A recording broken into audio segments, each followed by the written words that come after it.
प्रजापालना। प्रजापालना क्या है?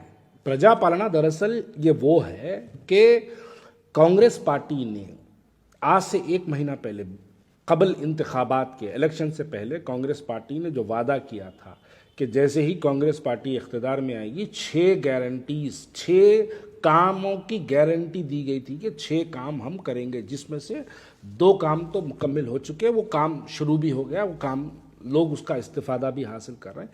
ट्रांसपोर्टेशन का, वुमेंस फ्री ट्रांसपोर्टेशन का और आरोग्यश्री का, ये 2 काम तो हो गए हैं जिस पे आवाम उसका इस्तिफादा हासिल कर रही है। बाकी के जो 4 स्कीम थे, 500 रुपये गैस सिलेंडर, 5 लाख रुपये, बहरहाल बाकी के जो 4 और गारंटीज थी, वो गारंटीज को अब करने का वक्त आया है। इलेक्शन को आज 25 दिन हुए हैं, नतायज आके 3 तारीख को हुआ था, आज 30 तारीख है।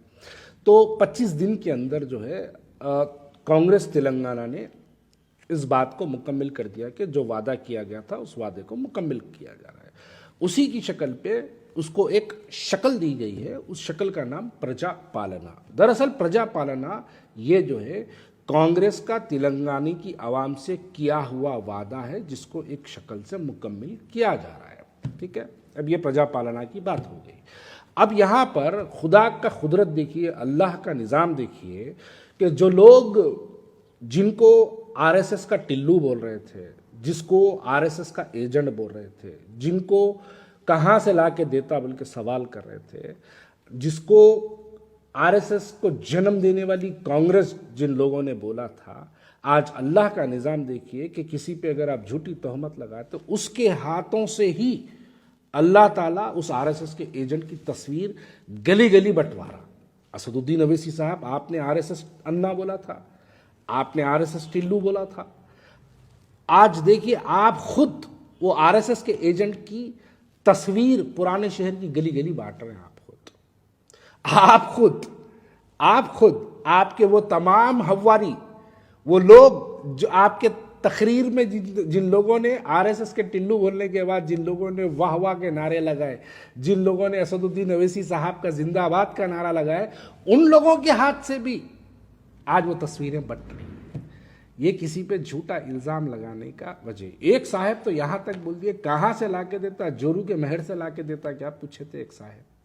आज वही साहब उसी की तस्वीर पुराने शहर की गलियों में बांट लेते फिर रहे। तस्वीर से मुराद फॉर्म की बात कर रहा हूं मैं। उसी की तस्वीर पुराने शहर की जो है गलियों में बांट लेते फिर रहे। किसी पे झूठे इल्जामात नहीं लगाना। खैर ठीक है, चलिए, आवाम का फायदा हो रहा। कांग्रेस पार्टी ने वादा किया था, कांग्रेस पार्टी के वादे के मुताबिक ये काम हो रहा है। लेकिन सबसे हैरत की बात यह है कि जैसे ही प्रजापालना तेलंगाना कांग्रेस स्कीम का ऐलान हुआ, 6 गारंटीज का जो ऐलान हुआ, राशन कार्डों के लिए हजारों और लाखों की तादाद में हमारी माँ और बहनों को सड़कों पर लाइन लगा के खड़ा हुआ देखना पड़ा। अब मैं एक सवाल करूं तो मेरे सवाल को गलत मानेंगे लोग। 65 साल में आज तक हमारी वो माँ और बहनों के राशन कार्ड क्यों नहीं रहे?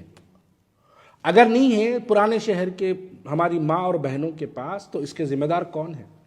ये राशन कार्डों की और फॉर्मों की गड़बड़ आपको निजामाबाद, बोधन, करीमनगर, वरंगल, कामारेड्डी से सुनाई नहीं दे रही। अगर आपको ये राशन कार्डों की और ये फॉर्मों की गड़बड़ अगर कहीं से सुनाई दे रही है, तो वो गड़बड़ सिर्फ और सिर्फ मजलिस इत्तेहादुल मुस्लिमीन के 7 हलकों से सुनाई दे रही है। क्या वजह है इसकी? और अगर हमारी माँ और बहनों के पास अगर राशन कार्ड नहीं है, तो ये राशन कार्ड बनाने की जिम्मेदारी किसकी थी? और जिसकी थी वो 65 साल से राशन कार्ड बनाने तक का भी महदूद रहा। यानी वो 65 साल में राशन कार्ड तक नहीं बना के दे सका हमारी माँ और बहनों की बातें, तकरीरें तो आसमान की बुलंदियों तक होती है। बातें की गई तो ऐसा लगता है कि बस पुराना शहर इस्तांबुल बन गया, पुराना शहर सिंगापुर बन गया, लेकिन हकीकत यह है कि हमारे राशन कार्ड नहीं बने। आप देखिए, यही है। अगर राशन कार्ड नहीं बने तो उसकी जिम्मेदारी किस पे फायद होती है? कौन है जो राशन कार्ड नहीं बनाया? अरे आज एक गवर्नमेंट, कांग्रेस पार्टी ने एक खाली स्कीम का ऐलान किया तो हमारी गुर्बत लाइनों में खड़ी नजर आई। खाली एक स्कीम का ऐलान किया कांग्रेस पार्टी की तरफ से, तो राशन कार्ड नहीं है बोल के हमारी माँ और बहनें बहुत परेशान सड़कों पर नजर आई। कौन है इसके भाई? 65 साल में राशन कार्ड आपने क्यों नहीं बनाया? क्यों नहीं बनवाने लगाए आप? फॉर्मों की बिकवरी के बारे में बात चल रही है, फॉर्मा बेच रहे हैं। अरे ये फॉर्मा बेचने वाले कौन है? कौन बेच रहे हैं फॉर्म्स? कौन लगा के दिया इनको ठेका? ये तमाम चीजें हैं भाई। राशन कार्ड अगर किसी का ने नहीं है तो इसकी जिम्मेदारी हमारे पे फायद होती है।